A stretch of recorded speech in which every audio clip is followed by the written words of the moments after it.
ආයුබෝවන් දුවල පුතාලා හැමෝටම වෙනද වගේම අදත් මම ඔයාලට කියලා දෙනවා තොරතුරු හා sannivedana තාක්ෂණය 6 ශ්‍රේණියට අදාළව 6 වෙනි පාඩම තොරතුරු රැස් කිරීම හා sannivedanaya සඳහා අන්තර්ජාලය භාවිතය. අන්තර්ජාලය කියලා කියන්නේ පුතේ මෙන්න මේ රූපේ දැක්වෙන ආකාරයට පරිගණක හා පරිගණක ජාල විශාල ප්‍රමාණයක් එකිනෙක සම්බන්ධ වීමෙන් සෑදුණු අතිවිශාල ජාලයකට අපි කියනවා අන්තර්ජාලය කියලා. ඒ වගේමයි පරිගණක ජාලයක් කියලා කියන්නේ පුතේ මෙන්න මේ රූපේ දැක්වෙන ආකාරයට පරිගණක දෙකක් හෝ කිහිපයක් එකිනෙකට සම්බන්ධ වීමෙන් සෑදුණු ජාලයකට අපි කියනවා පරිගණක ජාලයක් කියලා. ඒ වගේමයි වෙබ් අතිරික්ෂව එහෙම නැත්නම් වෙබ් බ්‍රවුසර් කියලා කියන්නේ අන්තර්ජාලයෙන් වෙබ් අඩවි සහ වෙබ් පිටු බලා ගැනීම සඳහා භාවිතා කරන මෘදුකාංගයක් ලෙස අපිට වෙබ් අතිරික්ෂව එහෙම නැත්නම් වෙබ් බ්‍රවුසර් එක හඳුන්වන්න පුළුවන්. උදාහරණ ලෙස Google Chrome, Mozilla Firefox, Internet Explorer, Opera කියන මෘදුකාංග වෙබ් අතිරික්ෂ සඳහා උදාහරණ ලෙස අපිට ගන්න පුළුවන්. වෙබ් අතිරික්ෂ භාවිතයේදී අනිවාර්යයෙන්ම වෙබ් අතිරික්ෂයක් භාවිත කිරීම සඳහා පරිගණකයේ අන්තර්ජාලය සමග සම්බන්ධ වී තිබිය යුතුම වෙනවා. ඒ වගේමයි ඔයාලට පේනවා ඇති සාමාන්‍යයෙන් වෙබ් අතිරික්ෂයක් පරිගණකයේ අතුරු මුහුණත මත ඇති ෂෝට්කට්ස් අපි කියනවා කෙටිමන් කියලා. කෙටිමන් හරහා විවෘත කර ගැනීමේ හැකියාවක් අපිට තියෙනවා. ඒ වගේමයි ඔයාලට මේ රූපයෙන් පේනවා ඇති වෙබ් අතිරික්ෂයක ඉහළ කොටසේ තමයි ඇඩ්‍රස් බාර් එහෙම නැත්නම් ලිපින පටිත්ත දක්නට ලැබෙන්නේ. මෙන්න මේ තියෙන්නේ මේ කියන ඇඩ්‍රස් බාර් කියන එක. ඒ වගේමයි ඔයාලට මොනවා හරි වෙබ් අඩවියක් විවෘත කරගන්න ඕනි නම් ඔයාලා මෙන්න මේ ලිපින පටිත්ත මත අදාළ වෙබ් ලිපිනය ඇතුළත් කරන්න ඕනි. එතකොට ඔයාලට පුළුවන් වෙබ් අතිරික්ෂ භාවිත කරලා අදාළ වෙබ් අඩවි වලට ගිහිල්ලා තොරතුරු ලබා ගන්න ඔයාලට හැකියාවක් තියෙනවා. වෙබ් අතිරික්ෂයක මෙවලම් පටිත්ත භාවිතයේදී අපිට විවිධ මෙවලම් හඳුනා ගන්න පුළුවන්. පළවෙනි එක තමයි හෝම් බොත්තම. හෝම් බටන් එක තමයි මේ තියෙන්නේ. හෝම් බොත්තම මගින් වෙබ් අතිරික්ෂයේ පළමු පිටුව වෙත ප්‍රවේශ වීමේ හැකියාවක් පවතිනවා. ඊළඟ එක තමයි බෑක් බටන් එක. මේ තියෙන්නේ බෑක් බටන් එක. බෑක් බොත්තම මගින් දැනටමත් නරඹා ඇති වෙබ් පිටුව වෙත ආපසු ගමන් කිරීමේ හැකියාවක් තියෙනවා. ඊළඟ එක තමයි ෆෝවර්ඩ් බොත්තම. මේ තියෙන්නේ ෆෝවර්ඩ් බටන් එක.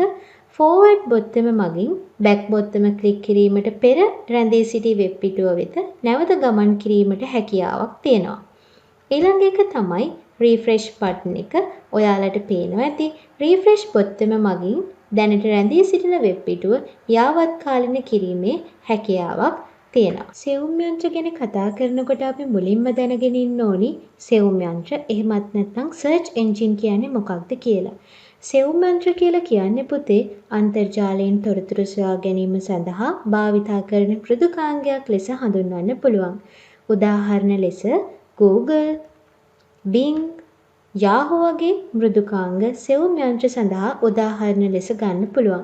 ඒ වගේමයි ඔයාලට මොනවා හරි ගැන තොරතුරු දැන ගැනීමට අවශ්‍ය නම් Google වගේ සෙවුම් යන්ත්‍රයක් භාවිත කරලා ඔයාලට අදාළ තොරතුරු සෙවීමට අදාළ දේ ගැන ටයිප් කරාට පස්සේ ඔයාලට ඒ පිළිබඳව තොරතුරු ලබා ගන්න පුළුවන් සෙවුම් යන්ත්‍ර භාවිතා කරලා. ඒ වගේමයි ඵලදායී සෙවීමක් සඳහා භාවිතා කරන්න පුළුවන් ඉංග්‍රීස මෙන්න මේ දේවල් හඳුන්වන්න පුළුවන්. අනවශ්‍ය වචන තියෙනවා නම් ඉවත් කරන්න ඕනි. උදාහරණ විදියට how and in to as වගේ වචන භාවිතා කරන්න අවශ්‍ය නැහැ. ඒ වගේමයි වචන කිහිපයක් ඇති වාක්‍ය ඛණ්ඩයක් සඳහා උඩුකමා භාවිත කරන්න පුළුවන්. ඒ වගේම එක් ප්‍රධාන වචනයකට වඩා භාවිත කරනකොට අපිට පුළුවන් මෙන්න මේ කියන ධන සලකුණ යොදන්න. ඒ වගේම අනවශ්‍ය වචන තියෙනවා නම් ඒවා ඉදිරියෙන් මෙන්න මේ වගේ කෙටි ඉර සලකුණ අපිට භාවිතා කරන්න පුළුවන්. යමක් පිළිබඳ පින්තූරයක් සෙවීමට නම් ඔයාලට ඕනි වෙන්නේ සෙවුම් යන්ත්‍රයේ ඉමේජ් කියන එක තෝරලා සෙවීමට අවශ්‍ය දේ ලබා ගන්න ඔයාලට පුළුවන්. ප්‍රවේශ පාලනය කියලා කියන්නේ පුතේ අන්තර්ජාලයට පිවිසෙන විට පාලනයක් සහිතව එනම් ආරක්ෂිතව පිවිසීම සඳහා විවිධ උපක්‍රම අපි අනුගමනය කරනවා. ඒක තමයි ප්‍රවේශ පාලනය කියලා කියන්නේ. ඒ වගේමයි පරිශීලක නාම සහ මුරපද අපි භාවිත කරනවා මෙන්න මේ ප්‍රවේශ පාලනය සඳහා. එනම් අන්තර්ජාලයට පිවිසීමේදී ආරක්ෂිතව ප්‍රවේශ වීම සඳහා. එවිට සමහර වෙබ් අඩවි වෙත ප්‍රවේශ වීමට යම් විශේෂිත තොරතුරු ලබා දීම සඳහා පරිශීලක නාම සහ මුරපද ලබා දීම සිදු කරන්න වෙනවා. ඒ වගේමයි පරිශීලක නාමය ඔබගේ නාමයම වීම අවශ්‍ය නැහැ. මුරපදය ශක්තිමත් මුරපදයක් වෙන්න ඕනි. ඒ වගේම ඔයාට අදාළ මුරපදය අන්සතු කිරීමෙන් වළකින්න ඕනේ.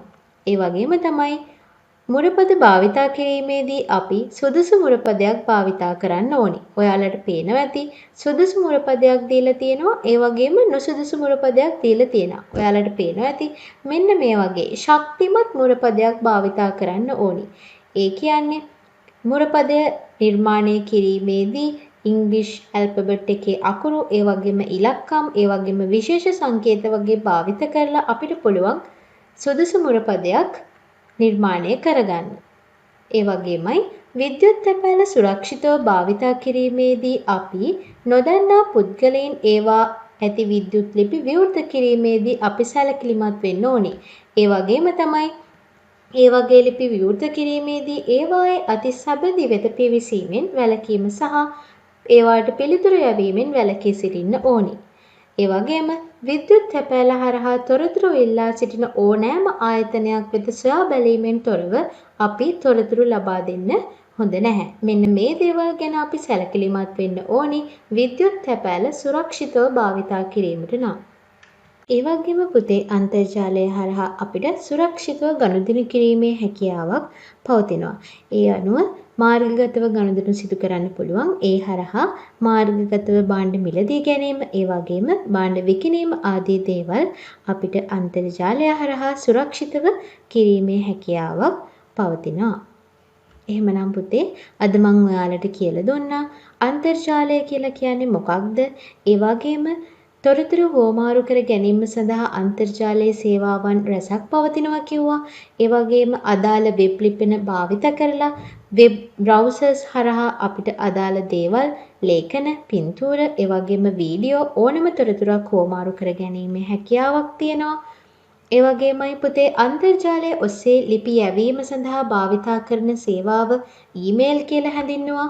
අනිත් එක තමයි අන්තර්ජාලය හරහා ගනුදෙනු සිදු කරන්න පුළුවන් වගේම ඒ සඳහා ආරක්ෂාකාරී වෙබ් ලිපින භාවිතා කිරීම කරන්න ඕනි කියන එක අපි අවබෝධ කරගත්තා. ඒ වගේම තමයි වෙබ් පිටු බලා ගැනීමට භාවිතා කරන මෘදුකාංගය වෙබ් අතිරික්ෂෝ යන නමින් හැඳින්වුවා වගේම අවශ්‍ය තොරතුරු සොයා ගැනීමට භාවිත කරන මෘදුකාංග සෙවුම් යන්ත්‍ර එහෙමත් නැත්නම් සර්ච් එන්ජින් කියලා අපි කිව්වා.